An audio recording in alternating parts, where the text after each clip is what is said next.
be honest. Conversations about faith are usually off limits. It's gotten to the point where the church can be the last place you would think to have a conversation about God. Well, we want to change that. Starting Point is a place where no questions or discussions are off limits. It's not about a teacher giving you information, it's about a conversation. It's about being with other people, like you. And we really mean that. You're free to ask any question you want. This is your opportunity to explore faith freely. It's not another place where people will talk at you. We want to talk with you. So are you curious about God, Jesus, the Bible, or Christianity? Or did you recently begin a relationship with Jesus? Or have you returned to church after some time away? Starting Point is for you. Every Starting Point group is guided by qualified leaders, but your voice matters to the group. Your thoughts add value. You may even ask the question that someone else is afraid to ask. Starting Point, where your questions about God turn into a conversation about faith.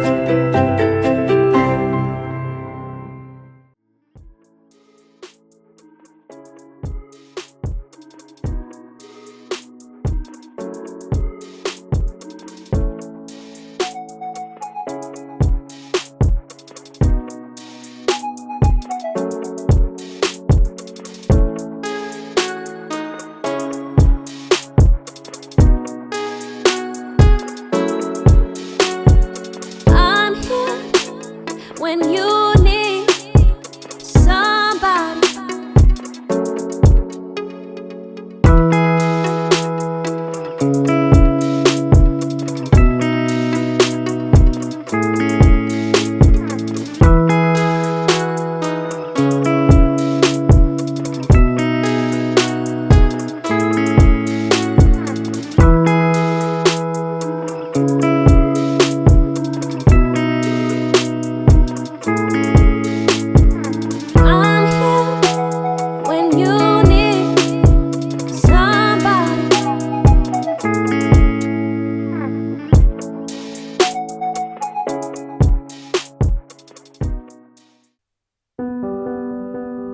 Our connections, our conversations, our relationships often start with a question. It's the same with God. We all have questions about life and faith. Maybe it's time to ask the questions now, or maybe it's time to ask them again.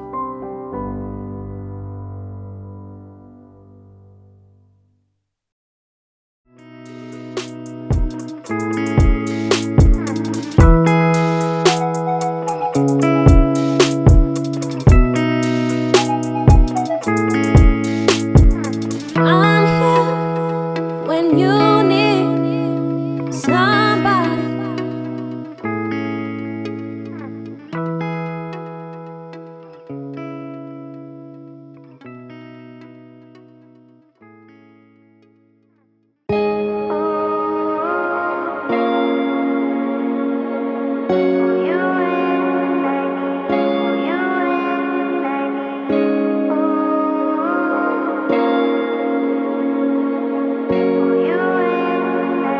For you.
We're going to do part 2 this morning of our series called Parenting in the 21st Century.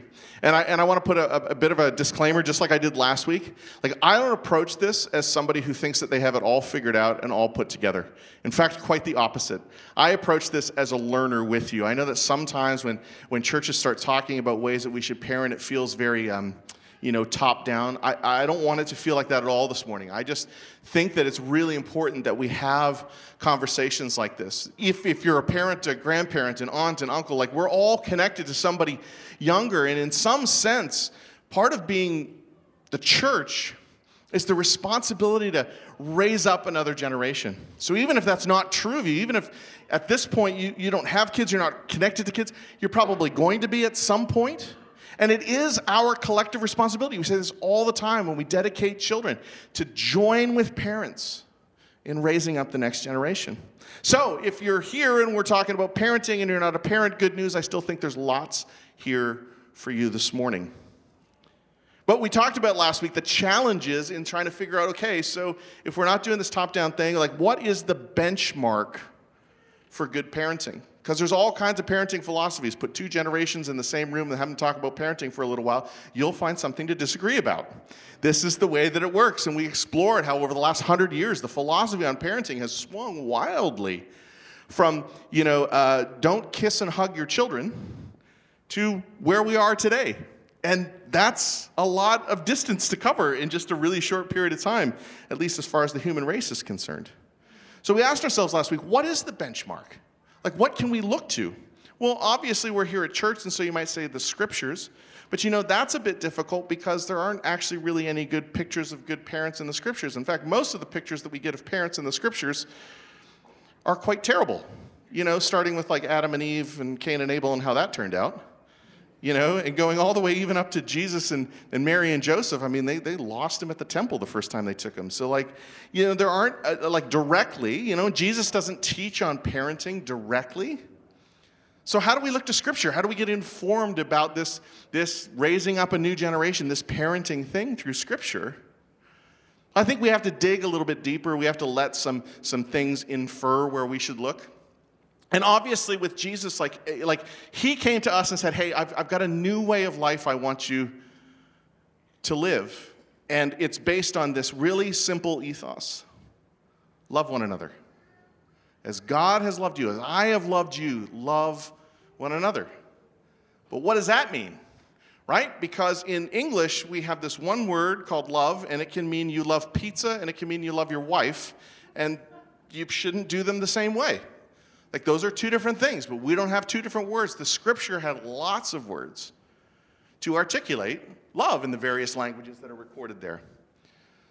So, how do we know what kind of love we might look to? Well, we look to the people that spent time with Jesus, and the one who wrote most eloquently about it, the one that you're probably familiar with, whether you're a person who goes to church on a regular basis or not, is these words that Paul scribed in a letter to his friends in Corinth called 1 Corinthians 13. You probably know it because it gets read at weddings all the time, right?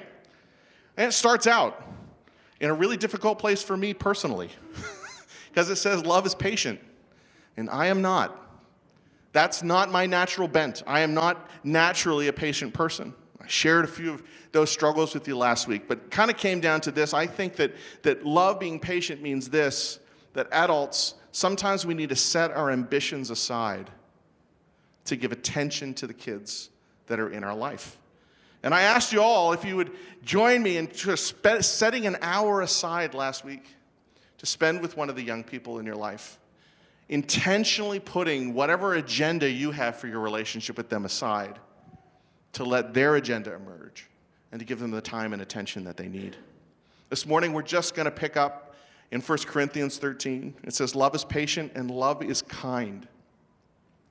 Kind. What does kind mean? Because when I hear the word kind, I think of this one particular person I knew in Toronto, and they were all about the kindness movement. Okay, so everything had to be kind. Your eating had to be kind, and your travel had to be kind, and your interactions with other people and everything just had to be kind. And it actually got exhausting, to think of all the kindness that would go. And it kind of strikes me in that language to sound like, weak sometimes, right?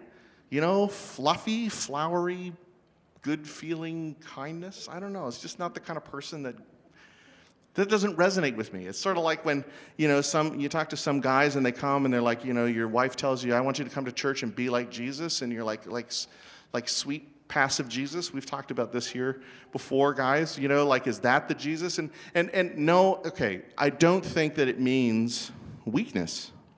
In fact, I think it can mean the opposite. Let me flesh that out for you. Because I think unkindness is weak.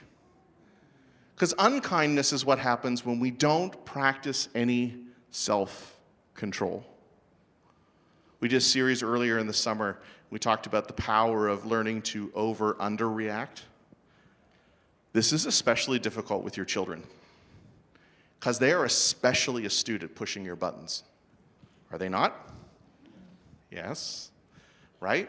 They are especially astute at pushing our buttons. They seem to come not with a manual, but with a set of instructions on how to infuriate mom and dad.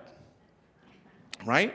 And we, as the adults, need to not be weak, but to actually be in control. I talked about the furnace I discovered inside of my own heart last week when I had my first baby come home and spend her first night there, and I realized that there was something going on inside of me that was very new and difficult and very emotional. The good news is that when those things happen, you can learn to control your reactions, right?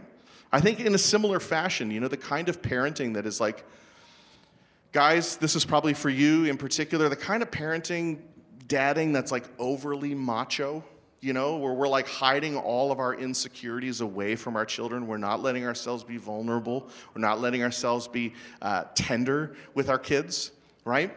This is, again, to me, a sign of unkindness and sign of weakness. Sarcastic parenting, oh boy, this is one for me.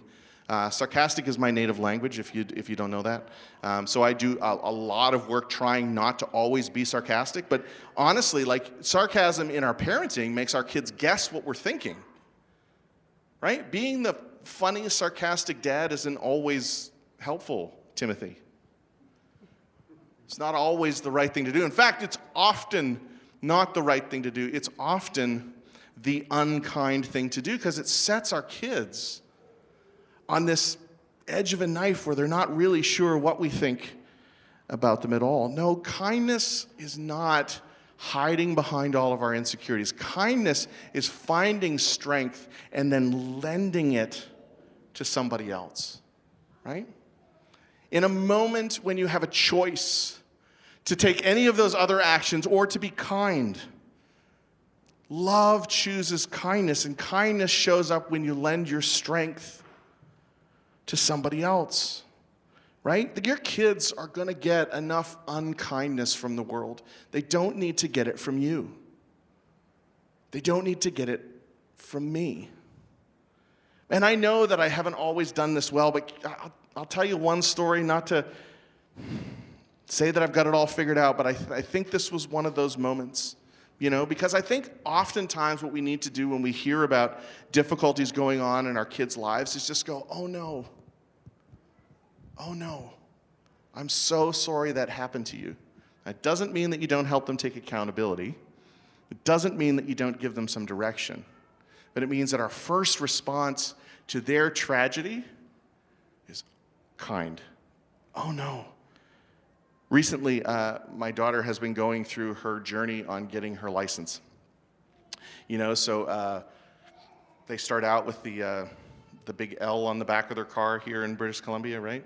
And then upgrade to, and so Layla has her L, and we have to drive together. We went to Costco.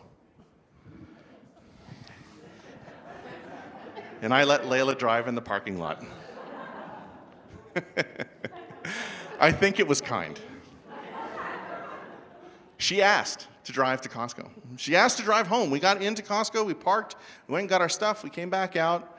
And if you know Costco and Coquitlam at all, you know that there's like a section right along low-heat highway where you can park, but they've also got like where the trucks go in to deliver all the stuff. Do you know the part of the parking lot I'm talking about? There's big guardrails so you don't take your car and dump it, down into the truck stop, okay?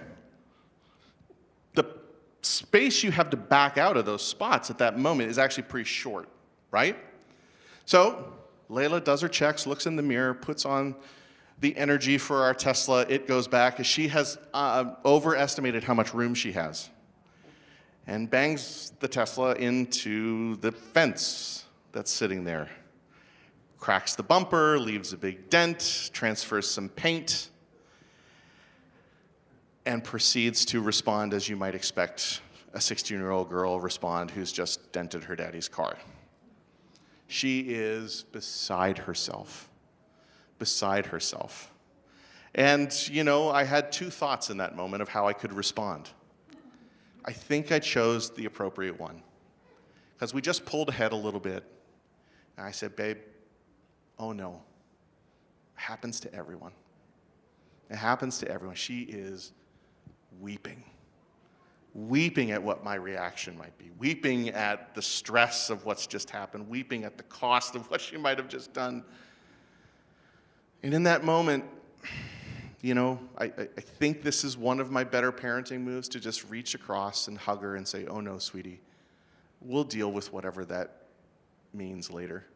The good news is that the dent has almost fixed itself. We buffed most of the paint off. Wasn't really actually that big of a deal at all. So everybody wins all the way around. How can we find ways to be kind when we react to our kids? Oh no. What is your typical go-to reaction when things go wrong in your parenting? Is it kind? Is it oh no? Is it siding with our kids? Or are sometimes we being a little too unkind? The scriptures would point us towards love is kind. Love is kind, and our parenting has to be kind as well. It continues on and says, love does not envy or boast, and it is not proud. I lump all those three things together. We're not going to talk about them very much because I think that they're covered in the next section, but this is where we're starting to go. Love isn't about us. True love positions others as more important than ourselves. And that love is fueled by our understanding of how much God has done on our behalf, right? The verse continues on, love does not dishonor others, but it seeks to teach and show honor. I asked you at the beginning of the service, if you were in here, think about who is the most honorable person that you can recall? And why would you consider that person honorable?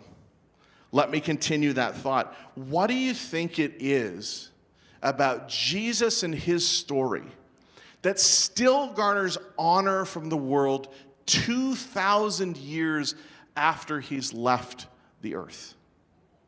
What was the quality that Jesus showed that above every other quality deserves honor?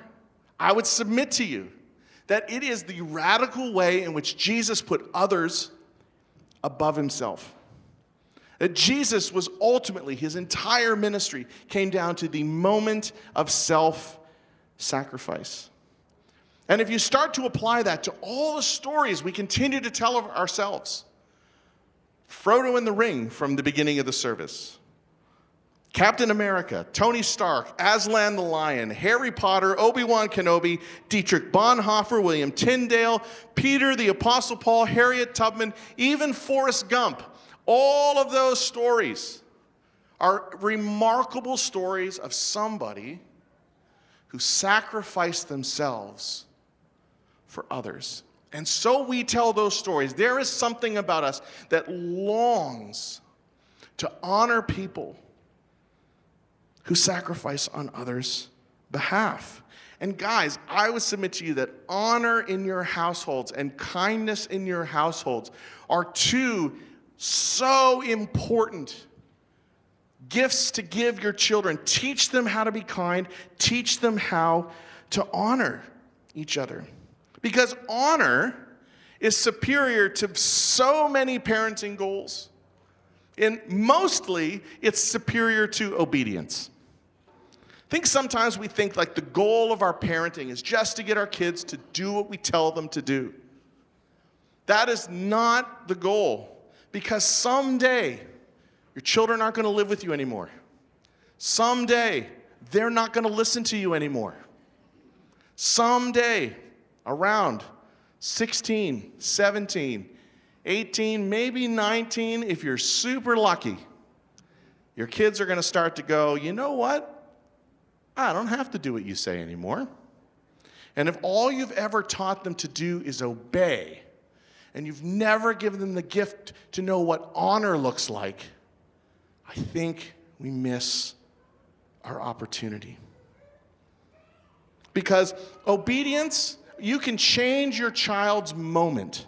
You can change what's going on in a moment through obedience, but you can't change your child's life without teaching them how to be honorable. Honor is transformative, because honor repels our self-centeredness.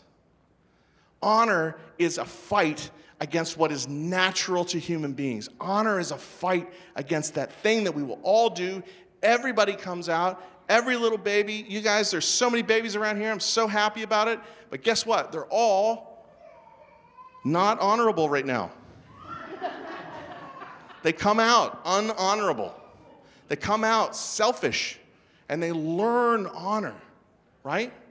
And when our kids learn honor, we help them become the best version of themselves, and we help the world grow in the direction that Jesus had in mind, which is why Paul says it in so many places. Romans chapter 12, he says, hey, be devoted to one another and honor one another above yourselves. How do you do that?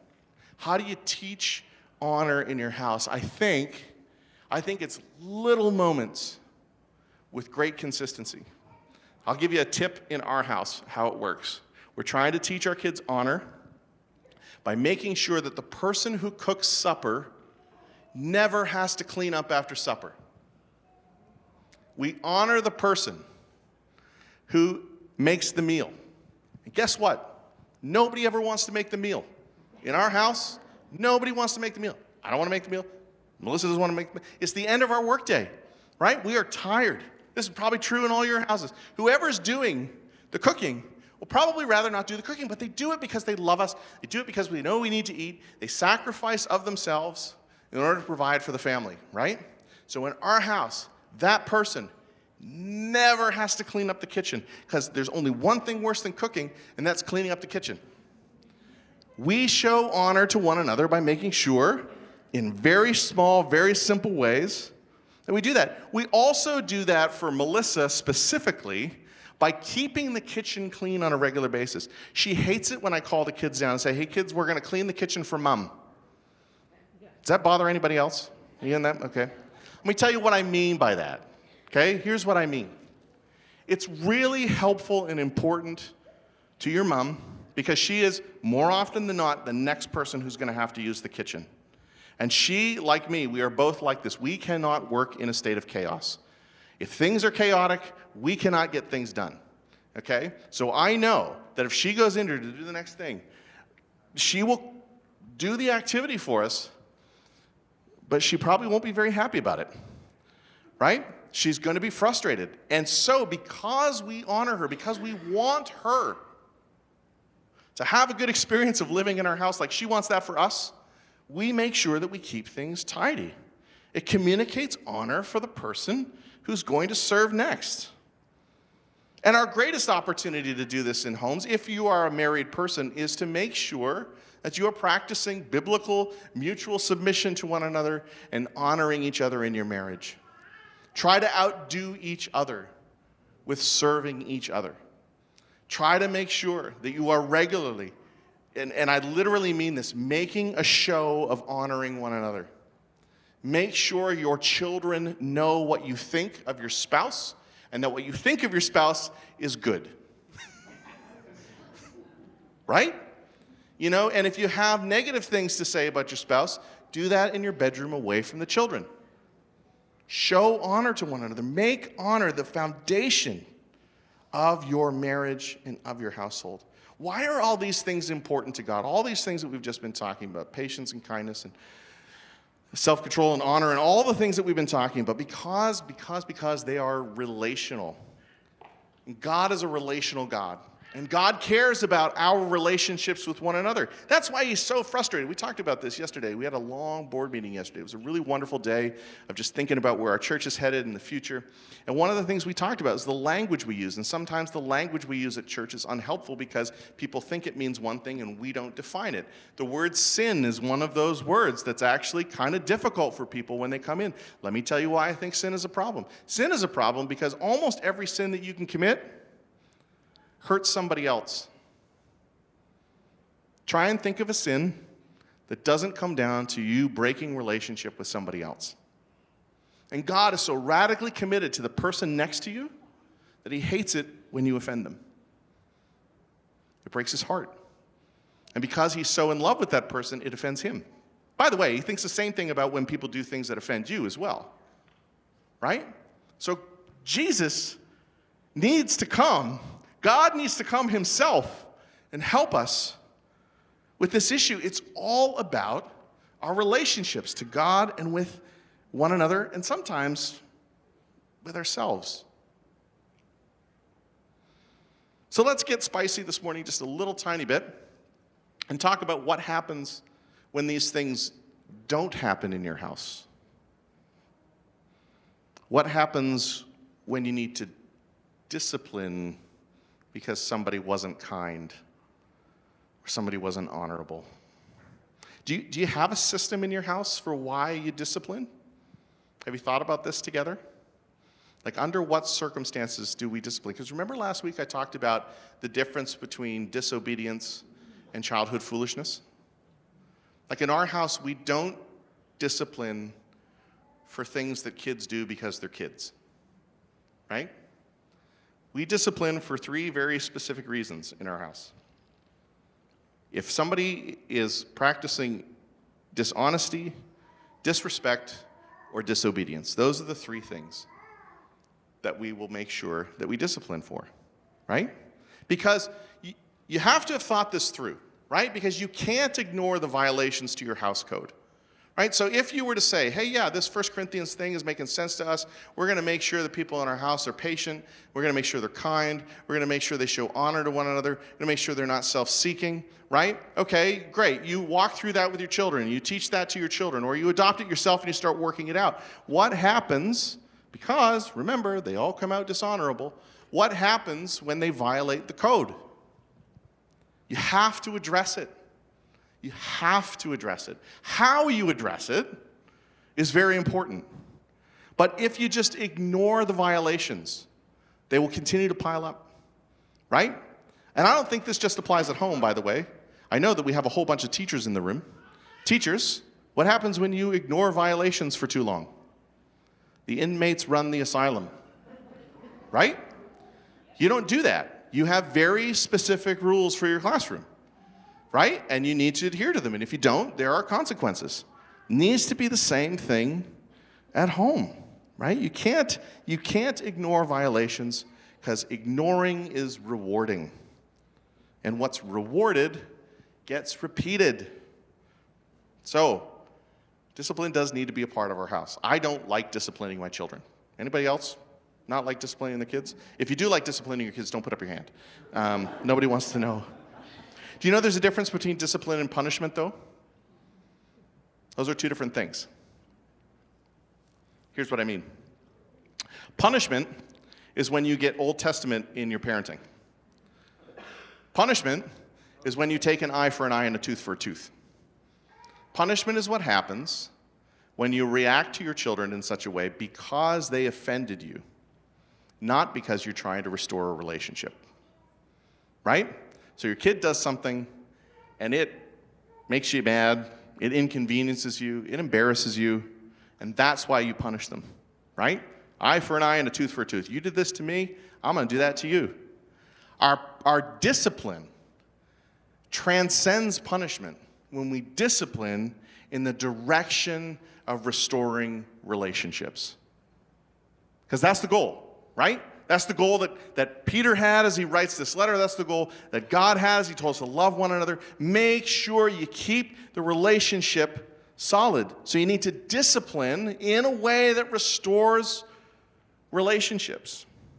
Let me tell you a story about a young man who deeply offended his mother and a father who came up with some discipline that I think is absolutely brilliant. Here's how it went. Mom and the kids, teenage kids, are out for a drive. And one of the teenage kids is wildly disrespectful towards mom. And so, mom lets dad know. Dad gives it that nice long time. Do you remember when your parents used to do this? Like, go sit in your room, we're going to think about how to discipline you. You knew it was coming then, right? So dad gives it a good long time, and he thinks deeply, how do I get through to my son? Because the first impulse was to take the keys away from the son's car. He's 16 years old. That's a big deal to him, right? You know, but when you take things away like that, again, you'll change their behavior for about a day, and then they'll go back to being dishonorable little who-know-whats the next day, right? You haven't actually got it to sink in and change them because you haven't helped them to understand why they've offended you. So here's what dad did. He said, son, you're going to take your mother on a date. You are going to go ask her if she will accompany you on this date. You will dress to impress, just like you would if you were taking your favorite girl from high school out. You will get dressed up. You will smell good. You will shower. You will put effort in. You will drive your own car to the date. You will choose a nice restaurant, and you will pay for whatever your mother wants to eat at your date. And the son tried to hand his keys back to his dad. And dad said, nope, I do not accept that. This is what you are going to do. Why do I think that was so brilliant? What do you think happened when they went out? They sat at a table and they talked. And the son remembered how much he loves and honors his mom. He didn't need to be told to apologize. He did it because the relationship was restored through the discipline. See the difference? Right? See the difference? See the point that he was trying to make? And guys, this all comes from the example that Jesus set, right? We know, if we've read the scriptures, right, that it says we've all sinned, right? We've all offended God. We've all offended each other. We've offended God because we've offended each other. We've all broken down that relationship. And what did God do? Did he punish us? Was it an eye for an eye and a tooth for a tooth? No, because we're all still standing here. When God took care of the problem, what he did was he came of his own will and his own volition and restored our relationships and then taught us how to do it by leaving us his way, his truth, his example, and then teaching others how to do it with him. So let me ask you a question. This week's a new week. You get to go to work tomorrow. You get to wake up, send the kids to school. What's one thing this week you could do to make sure honor is a foundational code in your house? What's one thing you can do, one thing you can be committed to that will make sure that it's obvious that you honor one another. You honor each other. You honor your spouse. You show the honor to your kids. You ensure that the kids honor. What is one thing that you can do to make sure that honor is a part of the code of your house this week? Because I think honor is getting to be in short supply.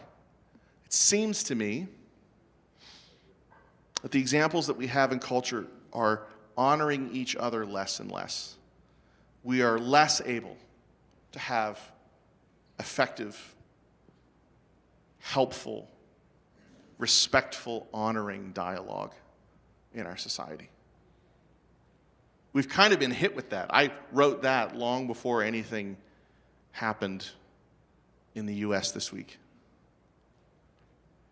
Seems to me that it's becoming more and more difficult for people to show each other honor. We, the church, the people following Jesus, those of us who are trying to make a difference in the world by allowing Jesus to change and inform our hearts, and then serve the world in his name, have an opportunity, an obligation.